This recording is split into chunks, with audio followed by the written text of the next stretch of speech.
അറസ്റ്റും കൂടി ഉണ്ടായിട്ടുണ്ട്. ശ്രീകുമാർ വളരെ പ്രധാനപ്പെട്ട ഒരാളാണെന്നാണ് വിലയിരുത്തുന്നത്. നമുക്ക് അതിൽ പുതിയതായിട്ട് വന്ന ലീഡ് അനുസരിച്ച് ബിലാൽ എന്ന് പറഞ്ഞിട്ട് ഒറ്റൊരാൾ നമ്മൾ അറസ്റ്റ് ചെയ്തിട്ടുണ്ട്. പിന്നെ അവർ ഇന്നലെ കസ്റ്റഡി എടുത്തിട്ടുണ്ട്. പിന്നെ നമുക്ക് മുൻകൂട്ടി പോകാം, ജുഡീഷ്യൽ കസ്റ്റഡി എടുക്കും. പിന്നെ ഇൻ്റർഗേഷനിലെ കൂടുതൽ ഇൻഫർമേഷൻ നോക്കാം. അത് ഇയാളാണോ ഈ റാക്കറ്റിനെ നിയന്ത്രിച്ചത്? അല്ല, മറ്റേ ഇതൊരു ഓർഗനൈസ്ഡ് നെറ്റ്വർക്കായിട്ടാണ് പ്രവർത്തിച്ചിട്ടുള്ളത്. ഇതിൽ ഈ ആളും ഒരു കണ്ണിയാണ്. നോക്കിയെങ്കിൽ ഇവരുടെ റോല് ആദ്യഘട്ടത്തിൽ മനസ്സിലാകാതെ ഇവർ കുറച്ച് ആൾക്കാരെ ഐഡൻറ്റിഫൈ ചെയ്യാൻ, മോട്ടിവേറ്റ് ചെയ്യാൻ, അവരെ ഈ റാക്കറ്റിന് സപ്ലൈ ചെയ്യാനും, പിന്നെ അവർക്കൊരു കട്ട് പെർസെൻറ്റേജ് അവർക്കും ഒന്ന് പോകുന്നുണ്ട്. അത് ഇതൊരു നെറ്റ്വർക്കാണ്, വലിയ നെറ്റ്വർക്കായിട്ടാണ് ഓപ്പറേറ്റ് ചെയ്തിട്ടുള്ളത്. പിന്നെ പലതരപ്പെട്ട ആൾക്കാർക്ക് ഒരു പെർസെൻറ്റേജിൽ ഒരു എമൗണ്ട് കിട്ടുകയാണ്.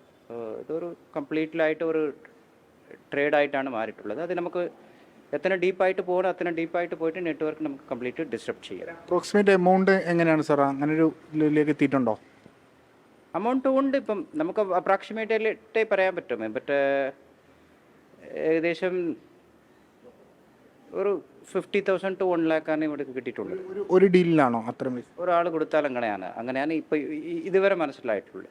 സർ, ഈ എത്ര യുവതികളെ ഇത്തരത്തിൽ കൊണ്ടുപോയിട്ടുണ്ട്, ദുബായിലേക്ക് കൊണ്ടുപോകുന്ന എന്തെങ്കിലും വ്യക്തതയുണ്ട്? എത്ര കാലമായി? അല്ല, നമുക്കിപ്പം ഒരു കേസ് വെച്ചിട്ടാണ് ഇപ്പം മുൻപോട്ട് പോകുന്നത്. ഇതുപോലെ ഇൻസിഡൻറ്റ്സ് ഉണ്ടാകും ജനങ്ങളിൽ. ആ സമയത്തിൽ ലാസ്റ്റ് ഈവൻറ്റ് കുറച്ച് ആൾക്കാർ കൊണ്ടുപോയിട്ടുണ്ട്. അതിൽ ഒരു വ്യക്തിയുമാണ് നമുക്ക് പരാതിപ്പെട്ടത്. പിന്നെ മറ്റൊരാളും പറഞ്ഞിട്ടുണ്ട്.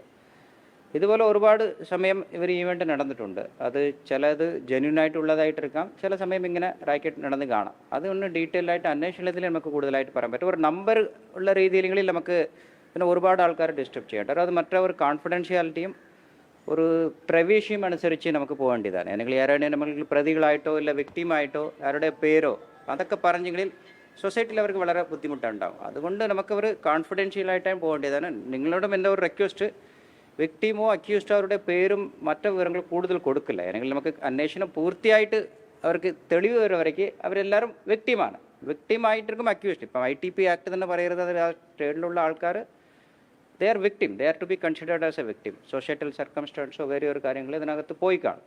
അതുകൊണ്ട് അവരുടെ പ്രവേശിയ തീർച്ചയായും കൂടുതൽ വിവരങ്ങൾ ഞങ്ങൾ പോലീസ് ഭാഗത്തിൽ ഇടില്ല.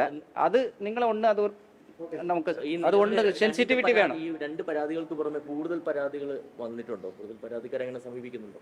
അല്ല, അങ്ങനെ 1-2 ആൾക്കാർ വിളിച്ചിട്ടുണ്ട്. അത് നമുക്കൊന്ന് അതനുസരിച്ച് പോവാം.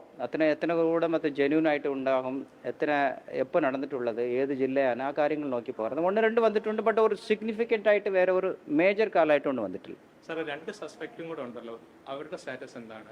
അല്ല, അത് അവർ വിദേശത്തിലുള്ളതാണ്. അവരെ എങ്ങനെ ലീഗലായിട്ട് കൊണ്ടുവരാൻ അവരുടെ ശ്രമങ്ങൾ നമ്മൾ എടുക്കുന്നത്. ബിലാലിന്റെ വൈഫിന് ഇതുമായി ബന്ധപ്പെട്ട് എന്തെങ്കിലും ബന്ധമുണ്ടോ ആ പെൺകുട്ടിക്ക്? ഇല്ല, അതെ ഞാൻ പറഞ്ഞില്ലേ, സ്ത്രീ വിഷയമാണ്. നമുക്ക് ആരോടും അങ്ങനെ തള്ളി ആരോപണത്തോട് പോകില്ല. സോ എവിഡൻസ് ഉണ്ടെങ്കിൽ, തെളിവുണ്ടെങ്കിൽ അതനുസരിച്ച് മുൻപോട്ട് പോകും. ഈ ഔറംഗസേബ് എന്ന് പറയുന്ന ഒരു ഗുണ്ടയുടെ പേര് റിമാൻഡ് റിപ്പോർട്ടിൽ കണ്ടിരുന്നു. അപ്പോൾ അയാളെ അന്വേഷിക്കുന്നുണ്ടോ? അയാളെ നമ്മൾ പ്രതിപട്ടികയിൽ ഉൾപ്പെടുത്തുന്നുണ്ടോ?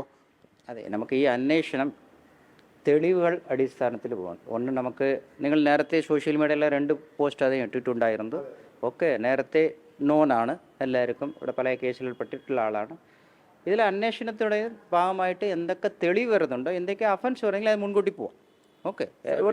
ഇതിൽ ഈ റിമാൻഡ് റിപ്പോർട്ടിൽ പറയുന്നത് ഈ ഔറംഗസേബ് എന്ന് പറഞ്ഞ വ്യക്തിക്ക് സാമ്പത്തിക ഇടപാടുകൾ, 1-ാം പ്രതിയായ സിന്ധുവുമായിട്ട് ഇടപാടുകൾ ഉണ്ടായിരുന്നു. അന്വേഷണത്തോടെ ഭാഗമായിട്ടുള്ളതാണ്. കൂടുതൽ അത് നമുക്ക് തെളിവുകൾ കിട്ടിപ്പോയാലേ നമുക്ക് അത് നമുക്ക് കിട്ടக்கூடிய തെളിവുകൾ അനുസരിച്ചിട്ട് മുൻകൂട്ടി പോകും. ഓർഗൻ റാക്കറ്റിൽ ഒരാളെ കൂടെ അറസ്റ്റ് ചെയ്തിട്ടുണ്ട്. അതിന്റെ സ്റ്റാറ്റസ് ഉണ്ടോ? ഓർഗൻ റാക്കറ്റ് അത് ഇതേപോലെ ഒരു ഓർഗനൈസ്ഡ് ക്രൈമാണ്. 4 ജില്ലകളിലുള്ള കേസുകളാണ്. സോ അതിൽ നമുക്ക് എന്നുള്ള ഒരാളും കൂടി അറസ്റ്റ് ചെയ്യാൻ പറ്റി. എന്താ പറയാം, കൺസെൻഷ്വലാണ്. അഗെയിൻ സെയിം അവർക്കൊരു പെർസെൻറ്റേജ് ഓഫ് എമൗണ്ട് അവർ കിട്ടി. അത് കിട്ടിയതനുസരിച്ചിട്ട് കുറേ ഫഡ്ജിങ് ചെയ്തിട്ടുണ്ട് അവരുടെ റെക്കോർഡിൽ. അല്ലെങ്കിൽ അത് നേരത്തെ നമുക്ക് പറഞ്ഞതുപോലെ 2 രീതിയിലാണ് ഓർഗൻ ട്രാൻസ്ഫർ ആ റാക്കറ്റിൽ നടന്നിട്ടുള്ളത്. ഒന്ന്, for money which is not allowed. Okay, it's not a trade. Okay, it is voluntary ആണ്. ആ സിസ്റ്റം ബീറ്റ് ചെയ്യാൻ വേണ്ടി ഒരുപാട് സാമ്പത്തിക ഇടപാടുകൾ നടന്നിട്ടുണ്ട് നമ്മൾ നേരത്തെ അറിഞ്ഞത്. അത് നമുക്ക് ഡീപ്പായിട്ട് പോകുന്നുണ്ട്. ഇപ്പോൾ നമുക്ക് കിട്ടിയിട്ടുള്ള ഒരാളെങ്ങനെ പറയരുത്, ഇതിലൂടെ എന്താ പറയാം, അവർ ഇപ്പം അക്യൂസ്ഡ് ഘട്ടത്തിലാണ് നിൽക്കുന്നത്. കുറേ ഫഡ്ജിങ് നടന്നിട്ടുണ്ട്. അതിനുള്ള റൂൾസ് നമുക്ക് ആർക്ക് നമുക്ക് കൊടുക്കാൻ പറ്റും, ആർക്ക് കൊടുക്കാൻ പറ്റില്ല, അങ്ങനെ ഉണ്ട്. അതനുസരിച്ചിട്ട് ഡൊണേറ്റ് ചെയ്യാൻ വേണ്ടി ഇവർ കുറേ റെക്കോർഡ്സ് ഫഡ്ജിങ് ചെയ്തിട്ടുണ്ട്, അഫിഡവിറ്റൊക്കെ കൊടുത്തിട്ടുണ്ട്. അതനുസരിച്ച് നമുക്ക് മുൻകൂട്ടി. സർ, സസ്പെക്ടിന്റെ പേരെന്താണ്? ഇപ്പോൾ അറസ്റ്റ് ചെയ്തേക്കുന്ന ആളുടെ അല്ല, ഞാൻ അതേ പറയുന്നുണ്ടല്ലേ. നിങ്ങൾക്ക് അറ്റ്ലീസ്റ്റ് ഒരു മെന്നാണോ സ്ത്രീയാണ്. ഓക്കെ, സോ ഇത് ഈ രണ്ട് കേസ് ഞാൻ പറയാം. ഇതിൽ ആര് വിക്ടിമാണ്, ആര് അക്യൂസ്ഡ് ആണ്, ഒരു കൃത്യമായിട്ട് ഒരു സ്റ്റേജിലേക്ക് എത്താം.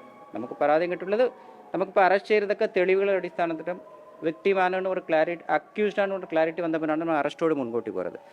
ഒരു എവിഡൻസ് അടിസ്ഥാനത്തിലും വെച്ചിട്ട് നമുക്ക് മുൻകൂട്ടി പോകാൻ പറ്റും. അതുകൊണ്ട് ഈ രണ്ട് കേസിലും കൂടുതൽ പേരും മറ്റേ ഡീറ്റെയിലും നിങ്ങൾക്ക് വിടാൻ ഞങ്ങൾ ഒരു കോൺഫിഡൻഷ്യലായിട്ടാണ് ചെയ്തത്. ബട്ട് ആരൊക്കെ ഉണ്ടോ, അവർക്ക് എന്തൊക്കെ അഫൻഡ് ചെയ്തിട്ടുണ്ടോ, അത് കൃത്യമായിട്ട് നടപടി ഉണ്ടാകും. കൂടുതൽ പ്രതികളുണ്ടോ കേസിൽ? ഇനിയും കൂടുതൽ ഉണ്ടാകും. അല്ലെങ്കിൽ ഓർഗനൈസ്ഡ് ക്രൈമാണ്, നെറ്റ്വർക്കാണ്. അവരുടെ ഏത് ഭാഗത്തിൽ അവർ ടച്ച് ചെയ്തിട്ടുണ്ട്, ഏത് രീതിയിൽ അസിസ്റ്റ് ചെയ്തിട്ടുണ്ട്, അതനുസരിച്ച് നമുക്ക് അവർ പ്രതികളായിട്ട് പോകും.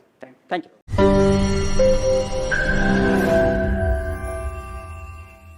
ലോകത്തെവിടെയായാലും ഏത് സമയത്തും 24 വാർത്തകളും ഓഗ്മെന്റഡ് റിയാലിറ്റി പാക്കേജുകളും എക്സ്പ്ലെയിനറുകളും വിശദമായി കാണാൻ ഞങ്ങളുടെ യൂട്യൂബ് ചാനൽ നിങ്ങൾക്ക് സബ്സ്ക്രൈബ് ചെയ്യാം.